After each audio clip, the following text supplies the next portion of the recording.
Hello guys, the केमिस्ट्रियंस का ये next video. इसमें हम केमिस्ट्री के जो स्पेशल कॉन्सेप्ट हैं, जो बेसिक कॉन्सेप्ट हैं, कुछ लॉज हैं, उनके बारे में यहाँ पे हम पढ़ेंगे। स्पेशल जो लॉ के द्वारा दिए गए हैं उसकी जानकारी देंगे। लॉ में क्या बताया गया है ये भी हम इसमें पढ़ेंगे। तो शुरू करते हैं। सबसे पहला लॉ है जो सबसे सिंपल और सबसे ज़्यादा काम आने वाला, केमिकल इक्वेशंस में सबसे ज़्यादा काम आता है, लॉज ऑफ केमिकल कॉम्बिनेशन। तो लॉ ऑफ केमिकल कॉम्बिनेशन में बताया जाता है कि जो दो सब्सटेंसेस हैं जो रिएक्ट करके एक प्रोडक्ट बनाएंगे, तो पहला सब्सटेंस है ए और दूसरा सब्सटेंस है बी। ए और बी कंबाइन होंगे, केमिकल रिएक्शन करेंगे और उसके बाद प्रोडक्ट मिलेगा हमें ए बी। तो लॉ ऑफ केमिकल कॉम्बिनेशन कहता है कि जब सब्सटेंस ए और सब्सटेंस बी को मिलाया जाता है तो ये दोनों मिलकर एक प्रोडक्ट देते हैं ए बी। इसमें जो ए की प्रॉपर्टीज हैं और बी की प्रॉपर्टीज हैं, ये हो ना हो ये जरूरी नहीं है। इसमें प्रॉपर्टीज अलग हो सकती हैं इन दोनों से, लेकिन जो मास है, जो वेट है, जो इनका मॉलिक्यूलर एटॉमिक नंबर है, मॉलिक्यूलर वेट है, ये सब चीज़ें सेम होंगी यहाँ पे। मतलब जो प्रोडक्ट मिलेगा उसमें इनकी जो केमिकल, बोलना चाहिए जो फिजिकल इनकी जब केमिकल रिएक्शन होता है तो इनकी जो फिजिकल प्रॉपर्टीज हैं वो चेंज हो जाएंगी, लेकिन जो इनकी केमिकल प्रॉपर्टीज हैं वो चेंज नहीं होंगी। तो लॉ ऑफ केमिकल कॉम्बिनेशन क्या कहता है कि ए और बी जब कंबाइन होते हैं, केमिकल रिएक्शन करते हैं, तो हमें प्रोडक्ट मिलता है ए बी। मतलब उनमें से किसी भी प्रकार का संचरण क्षय नहीं होता, उसमें किसी भी प्रकार का, दोनों मिलते हैं और हमें पूरा का पूरा प्रोडक्ट मिलता है। मतलब यदि 5 ग्राम आपने ए लिया और 5 ग्राम बी मिला तो आपको प्रोडक्ट मिलेगा पूरा 10 ग्राम होगा। 9 ग्राम नहीं होगा, 9.5 ग्राम नहीं होगा, 10.5 ग्राम नहीं होगा, कंप्लीटली कितना होगा वो 10 ग्राम होगा। नेक्स्ट फॉर्मूले की तरफ चलते हैं, law of conservation of mass. तो law of conservation of mass क्या कहता है? Law of conservation of mass state that matter can neither be created nor be destroyed in a chemical reaction. ये भी हमारे लॉ ऑफ कॉम्बिनेशन के से लगभग उसी से इंस्पायर्ड है। इसमें क्या कहा गया है कि जब केमिकल रिएक्शन होता है तो जो मैटर है या सब्सटेंस बोल लो आप, उसको जो भी आप बोलना चाहें, तो मैटर जो है वो ना तो बनता है और ना ही डिस्ट्रॉय होता है। मतलब ना तो क्रिएट होगा और ना ही डिस्ट्रॉय होगा उस केमिकल रिएक्शन के दौरान। जैसे आपने सल्फर लिया है, एक बीकर, एक परखनली में आप देख रहे हो, ये सल्फर है, यहाँ पे आयरन है। तो सल्फर और आयरन को हमने कंबाइन किया, केमिकल रिएक्शन कराया, दोनों को ऐड किया, तो हमें प्रोडक्ट में क्या मिलना चाहिए? ए प्लस बी, मतलब एस प्लस एफ ई। क्या मिलेगा? F E S. F E S मतलब फेरस सल्फेट, फेरस सल्फेट हमें मिला। तो अब फाइनली हुआ क्या है? मतलब इसमें ऐसा कुछ नहीं हुआ कि फेरस, सॉरी, आयरन और सल्फर के अलावा कोई नया प्रोडक्ट बन गया हो, ऐसा तो नहीं हुआ। दोनों चीजों से मिलके जो प्रोडक्ट बना है वो दोनों चीजें ही है। उसमें कोई अलग से नया मैटर, कोई नई केमिकल प्रॉपर्टीज वाला मैटर उसमें ना अलग से बना है, ना कोई उसमें डिस्ट्रॉय हुआ है। और जो इनकी क्वांटिटी है, जैसे आप देख सकते हैं कि यहाँ पे 32 ग्राम ऑफ सल्फर है, 56 ग्राम ऑफ आयरन है, और दोनों मिलकर यहाँ पे 88 ग्राम आपको प्रोडक्ट दे रहा है। मतलब इसमें किसी भी प्रकार की कमी भी नहीं हुई और ना ही कुछ अलग से आपको बना है। ओके, नेक्स्ट लॉ की तरफ चलते हैं। नेक्स्ट लॉ में जो है वो है law of definite proportion. Law of definite proportion में बताया जाता है in given compounds always contains exactly the same proportion of product. तो जो गिवन कंपाउंड है always contain exactly the same proportion of product. तो लॉ ऑफ डेफिनेट प्रोपोर्शन क्या कहता है कि जब दो एलिमेंट को हम मिलाते हैं तो अब कितने भी बार उसको आप मिलाएंगे तो हर बार आपको एक ही प्रोडक्ट मिलेगा, अगर आप उनको डेफिनेट प्रोपोर्शन में ऐड करते हो तो। मतलब जैसे हाइड्रोजन और ऑक्सीजन के मिलने से वाटर बनता है, तो कितने हाइड्रोजन? 2 मोल ऑफ हाइड्रोजन और 1 मोल ऑफ ऑक्सीजन के मिलने से आपको क्या मिलेगा, वाटर मिलेगा। तो मतलब फाइनली H2 और सिंगल O जब ये मिलते हैं तो आपको वाटर मिलता है। तो आप जितने बार भी 2 H को और 1 O मतलब एक ऑक्सीजन को मिलाते हो तो आपको हर बार वाटर मिलेगा। मतलब वाटर के कितने भी आप मॉलिक्यूल देख लो, कितने भी एटम्स देख लो, सभी में आपको क्या मिलेगा, same proportion H2 and single O। Same यहाँ पे जैसे बताया था एलिमेंट्स 3 ग्राम ऑफ कार्बन और 4 ग्राम ऑफ ऑक्सीजन, जब आप इनको मिलाते हो तो हर बार आपको कार्बन मोनोऑक्साइड ही मिलेगा। ऐसा नहीं होगा कि एक बार आपको कुछ और मिल गया। सेम कार्बन डाइऑक्साइड है तो 3 ग्राम ऑफ कार्बन और 8 ग्राम ऑफ ऑक्सीजन जब आप ऐड करते हो तो आपको कार्बन डाइऑक्साइड ही मिलेगा। द कंपाउंड आपको कितना मिलेगा, यहाँ पे आपको जो हमने पहले अभी रिसेंट लॉज में पढ़ा है, इन दोनों को मिलाएंगे तो जितना होता है सेम टू सेम, उसमें कोई भी कमी या कोई भी बढ़त नहीं रहेगी। तो 7 ग्राम ऑफ कार्बन मोनोऑक्साइड मिला आपको। ऑक्सीजन टू कार्बन का जो मास रेशो रहेगा वो 4 ग्राम of oxygen upon 3 gram of carbon रहेगा। सेम सेम यहाँ पे कार्बन डाइऑक्साइड में 3 gram of carbon 8 gram of oxygen, total मिला के आपको कितना मिलेगा, 11 gram of carbon dioxide 8 gram of oxygen upon 3 gram of carbon. Same condition, मतलब हर बार आपको सेम रहेगा। कभी भी ऐसा नहीं होगा कि आपने प्रोपोर्शन वही लिया डेफिनेट लिया लेकिन जो आपको कंपाउंड मिला वो कोई और मिल गया, ऐसा कभी नहीं होगा। ये लॉ दिया था जोसेफ प्रोस्ट ने। नेक्स्ट लॉ की तरफ चलते हैं, law of multiple proportion. Multiple proportion क्या है, if two elements can combine to form more than one compound. मतलब जब दो एलिमेंट मिलते हैं और एक से ज्यादा कंपाउंड बनाते हैं, the masses of one element that combine with a fixed mass of the other element. तो जो मास होता है, the mass of one element, एक एलिमेंट का जो मास है, that combine with a fixed mass of the other element. अब यहाँ पे ये बताना चाह रहे हैं जैसे एक नाइट्रोजन है एक ऑक्सीजन है, तो नाइट्रोजन और ऑक्सीजन मिलकर नाइट्रोजन मोनोऑक्साइड भी बनाते हैं, नाइट्रोजन डाइऑक्साइड भी बनाते हैं। ठीक, अब इसमें होता क्या है, नाइट्रोजन हमेशा सिंगल रहता है, नाइट्रोजन तो हम नहीं चेंज करते। मतलब नाइट्रोजन का 14 ग्राम पहले लिया तो नाइट्रोजन का 14 ग्राम हम सेकंड टाइम भी लेंगे।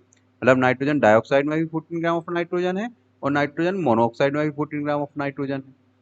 अब ऑक्सीजन का जो प्रोपोर्शन रहेगा वो हर बार अलग अलग लेना पड़ता है, क्योंकि जब नाइट्रोजन मोनोऑक्साइड आप बनाते हो तो 15.9 ग्राम मतलब 16 ग्राम ऑफ ऑक्सीजन आप लेते हो, और जब आप नाइट्रोजन डाइऑक्साइड बनाते हो तो 15.9 इंटू टू या 16 into two equal to 32 gram of oxygen आप लेते हो। तो जब 14 ग्राम ऑफ नाइट्रोजन और 16 ग्राम ऑफ ऑक्सीजन मिलता है तो नाइट्रोजन मोनोऑक्साइड बनता है, और जब 14 ग्राम ऑफ नाइट्रोजन और 32 ग्राम ऑफ ऑक्सीजन मिलता है तो नाइट्रोजन डाइऑक्साइड बनता है। तो लॉ ऑफ मल्टीपल प्रोपोर्शन क्या कहता है, जब एक एलिमेंट दूसरे एलिमेंट के अलग अलग मासेस के साथ कंबाइन होके कोई अलग अलग कंपाउंड बनाते हैं, मतलब मोर देन वन कंपाउंड बनाते हैं, तो ये क्या है, लॉ ऑफ मल्टीपल प्रोपोर्शन। ये सेम कंडीशन रहेगी, मतलब हमेशा जब 32 gram of oxygen 14 gram of nitrogen के साथ काम करेगा तो आपको नाइट्रोजन डाइऑक्साइड ही मिलेगा। प्रोपोर्शन क्या होगा, इसका रेशो क्या होगा, 14 अपॉन 14 रेशो 32। ये किसका रेशो है, नाइट्रोजन डाइऑक्साइड का।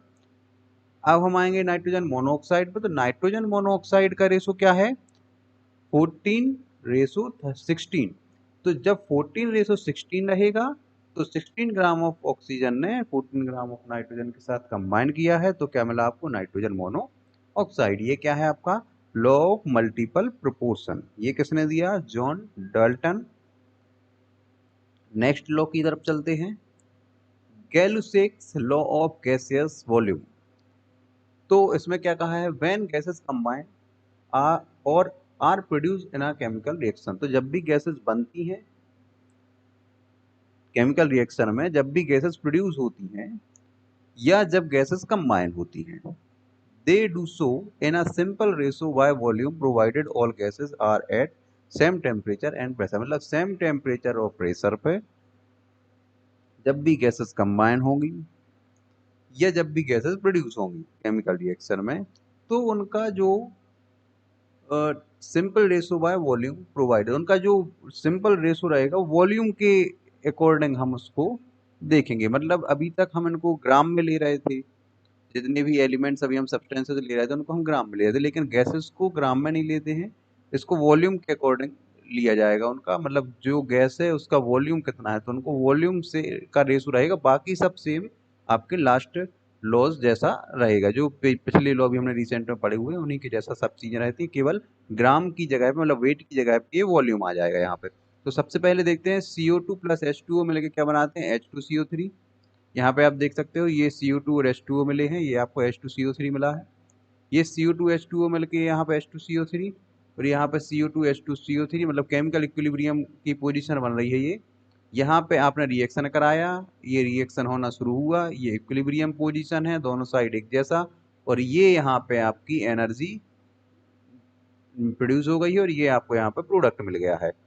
तो high reactant concentrate drives reaction to produce more product energy required. तो जब भी रिएक्टेंट जो हाई रिएक्टेंट होते हैं उनको कंसंट्रेट करके जब रिएक्ट कराया जाता है तो वो क्या प्रोड्यूस करते हैं, एनर्जी प्रोड्यूस करते हैं, उनको एनर्जी रिक्वायर्ड होती है रिएक्शन के लिए।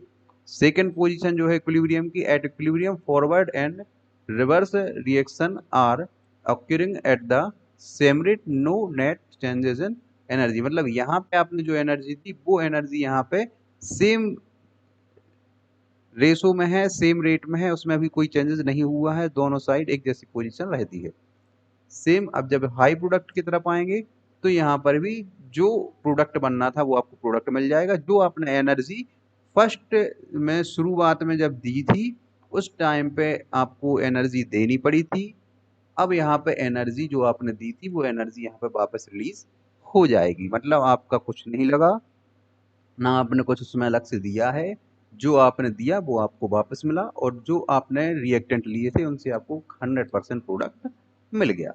ये क्या है, गैलोसियस लॉ ऑफ गैसियस। अब हम आएंगे next, Avogadro law. Avogadro law जो है, equal volume of gases contains equal number of molecules at standard temperature and pressure. तो स्टैंडर्ड टेम्परेचर एंड प्रेशर पे अगर आप इक्वल वॉल्यूम ऑफ गैसेस को कंटेन करते हो तो इक्वल नंबर ऑफ मॉलिक्यूल्स आपको प्रोडक्ट में मिलेंगे। मतलब 2 मोल ऑफ हाइड्रोजन आपने लिया, 1 मोल ऑफ ऑक्सीजन आपने लिया, ये हम देखते हैं यहाँ पर 2 मोल ऑफ हाइड्रोजन आपने लिया, 1 मोल ऑफ ऑक्सीजन आपने लिया, तो आपको 2 मोल ऑफ H2O मिला। ठीक, जिसमें हाइड्रोजन कितना है, 2 मोल हाइड्रोजन है, और ऑक्सीजन कितना है आपका, 1 मोल ऑक्सीजन है। ठीक है ना, 1 मोल ऑक्सीजन है, 2 मोल हाइड्रोजन है, मतलब जितना आपने कंबाइन किया उतना ही आपको यहाँ पे मिला है, कोई अलग से ना कुछ अलग से बढ़त हुई ना ही कोई आपका कोई चीज यहाँ पे घटी हुई है। नेक्स्ट लॉ की तरफ चलते हैं, Dalton's atomic theory. According to Dalton's atomic theory, matter consist of individual atoms. तो जो डाल्टन ने एटॉमिक थ्योरी दी थी उसके अकॉर्डिंग ये कहा जाता है कि जो मैटर है, जो मैटर है, द्रव्य जिसको हम हिंदी में बोलते हैं द्रव्य, द्रव्य जो मैटर है कंसिस्ट ऑफ इंडिविजुअल एटम्स, वो एक ही प्रकार के एटम से मिलके, वो इंडिविजुअल एटम्स से मिलके बना हुआ होता है। मतलब मैटर जो आपके पास में है वो इंडिविजुअल एटम्स से मिलके बना है। All the atoms of a given element have identical properties including identical mass, atom of different element differ in mass। तो क्या बोला गया है कि जो एलिमेंट है अगर एक ही प्रकार के एलिमेंट से मिलके, एटम अगर आप लेते हो, जैसे मान लो आपने एटम लिया एक हाइड्रोजन का, ठीक, तो इसमें ये बता रहे हैं सेकंड में, सेकंड पार्ट में कि जो एलिमेंट है, एक ही प्रकार के अगर एलिमेंट हैं तो उनके एटम्स का जो आइडेंटिकल मास होगा, एटॉमिक मास होगा, वो सेम होगा। और अगर डिफरेंट एटम, डिफरेंट एलिमेंट्स हैं तो उनके एटम्स का जो आइडेंटिकल मास होगा, जो एटॉमिक मास होगा, वो अलग अलग होगा। मतलब आपने हाइड्रोजन के दो अलग अलग जगह पे आपने हाइड्रोजन ली, तो एक हाइड्रोजन के एटम का जितना एटॉमिक मास होगा उतना ही दूसरे हाइड्रोजन के एटम का एटॉमिक मास होगा। और आपने एक जगह हाइड्रोजन ली और एक जगह ऑक्सीजन ली, तो जितना आप हाइड्रोजन का जो एटॉमिक मास होगा और जो ऑक्सीजन का एटॉमिक मास होगा वो डिफरेंट होगा, वो सेम नहीं होगा। थर्ड पे आते हैं, compounds are formed when atom of different elements combine in a fixed ratio. तो कंपाउंड कैसे बनता है? जब एलिमेंट के एटम्स, डिफरेंट एलिमेंट्स के एटम कंबाइन होते हैं फिक्स्ड रेशो में, तब आपको क्या मिलता है? कंपाउंड। मैंने बताया था कंपाउंड की डेफिनेशन क्या होती है कि डिफरेंट टाइप ऑफ एलिमेंट्स जब कंबाइन होते हैं फिक्स्ड रेशो में और फिक्स्ड कंडीशंस में, तब उसमें आपको कंपाउंड मिलेगा। मतलब एक स्पेशल टेम्परेचर प्रेशर पे जब आप हाइड्रोजन के 2 मोल और ऑक्सीजन का 1 मोल लेते हो तो आपको 2 मोल ऑफ वाटर मिलता है। तो ये स्पेशल कंडीशन में है। अगर आप उनको जनरली मिलाओगे तो जरूरी नहीं आपको वाटर मिले, हो सकता है आपको कुछ और मिलेगा। मतलब उसकी कंडीशन, वाटर बनाने की जो कंडीशन रहेगी वो हमेशा सेम रहेगी। नेक्स्ट पे आते हैं, chemical reactions involve reorganisation of atoms, these are neither created not destroyed in a chemical reaction. तो केमिकल रिएक्शन में क्या होता है? इन्वॉल्व रीऑर्गेनाइजेशन ऑफ, ये एटम्स को रीऑर्गेनाइज करते हैं, रीऑर्गेनाइज करते हैं, प्रोड्यूस नहीं करते, क्रिएट नहीं करते, डिस्ट्रॉय नहीं करते। तो क्या कहा गया है? ये ना तो क्रिएट करते हैं ना डिस्ट्रॉय करते हैं। केमिकल रिएक्शन में जो एटम्स हैं वो रीऑर्गेनाइज होते हैं। जैसे हाइड्रोजन और ऑक्सीजन के जो एटम्स हैं, हाइड्रोजन हाइड्रोजन के जो एटम हैं वो किसी और तरीके से ऑर्गेनाइज होंगे, और ऑक्सीजन के जो है वो किसी और तरीके से ऑर्गेनाइज होंगे। जब इनको केमिकल रिएक्ट कराया जाएगा तो वो रीऑर्गेनाइज हो जाते हैं, तो H2O बनाते हैं। सेम कंडीशन, मतलब उसमें कुछ अलग से ना बनेगा ना उसमें कुछ घटेगा, लेकिन वो रीऑर्गेनाइज हो जाते हैं। ये जो थ्योरी है ये डाल्टन्स एटॉमिक थ्योरी है। नेक्स्ट की तरफ चलते हैं, एटॉमिक एंड मॉलिक्यूलर मासेस। तो ये आज का लास्ट टॉपिक है हमारा, इसके बाद हम कंटिन्यू करेंगे नेक्स्ट वीडियो में। तो एटॉमिक एंड मॉलिक्यूलर मासेस, इस तो एटॉमिक और मॉलिक्यूलर मास क्या होता है सबसे पहले हम ये देखेंगे। जैसे एटॉमिक मास, तो हाइड्रोजन के एक एटम का जो मास है वो आपका एटॉमिक मास है, ठीक। और हाइड्रोजन के 1 मोल का जो मास है वो आपका उसका मोलिकुलर मास हो गया। तो 1 atomic mass unit is defined as a mass exactly equal to 1/12 the mass of 1 carbon. मतलब एक कार्बन, कार्बन एटम से इसको डिफाइन किया जाता है। तो एक कार्बन, कार्बन का जो मास होता है वो होता है 12 ग्राम, ठीक। तो कार्बन 12 एटम इन्होंने लिया और उसका उनको 1 atomic mass unit निकालना है, मतलब एक एटम का मास। तो उसमें ये क्या करेंगे, 12 से इसको डिवाइड करेंगे।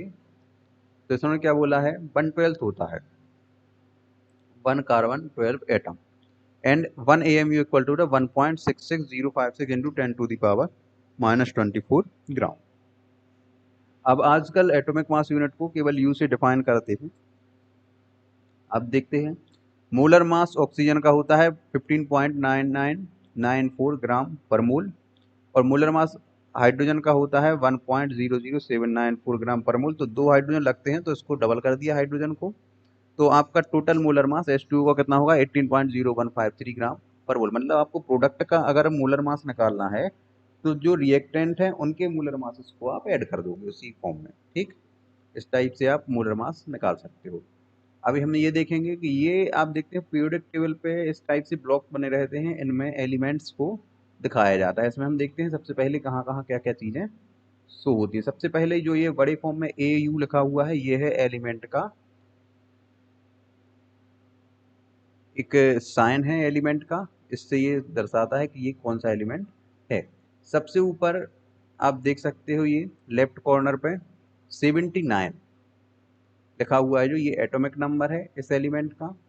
उसी के जस्ट अपोजिट में 196.967 जो लिखा हुआ है ये एटॉमिक वेट है इसी एलिमेंट का। ये जो ऊपर एक सिंबल बना हुआ है ब्लैक एंड व्हाइट में half half circular, acid base properties of higher valence oxides. तो ये क्या दिखा रहा है आपकी एसिड बेस प्रॉपर्टी।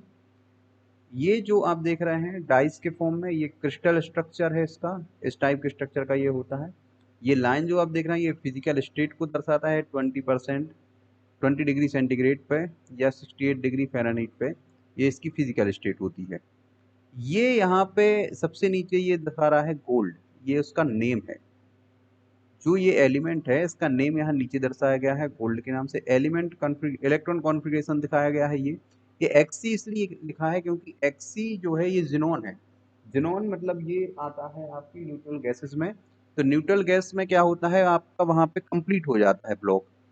तो ब्लॉक कंप्लीट होने के बाद जो नेक्स्ट ऑर्बिटल शुरू होता है उससे यहाँ पे ये लिख देते हैं, यहाँ तक का आपको ज़ीनॉन का आप निकाल सकते हो, ये फिक्स रहता है। ये सिंबल है EU। तो इस टाइप से इनमें दिखाया जाता है। ये आप देख सकते हैं यहाँ पे ब्लैक एंड व्हाइट सर्कुलर जो है इक्वल रिलेटिव स्ट्रेंथ है इसकी, ना एसिडिक है ज़्यादा ना बेसिक है। ये सॉलिड है, लाइन है मतलब सॉलिड है। ये क्यूबिक फेस ओरिएंटेड है। ट्रांजिशन मेटल कहलाती है इसलिए ये ब्लू कलर में है। तो इस टाइप से ये आज कुछ लॉज के बारे में हमने पढ़ा। इसके बाद नेक्स्ट वीडियो में कंटिन्यू करेंगे आगे के कुछ लॉज के साथ। ऐसी ही रोचक जानकारी के लिए, ऐसी ही लर्निंग के लिए सब्सक्राइब कीजिए हमारा channel the chemistrian. Thank you.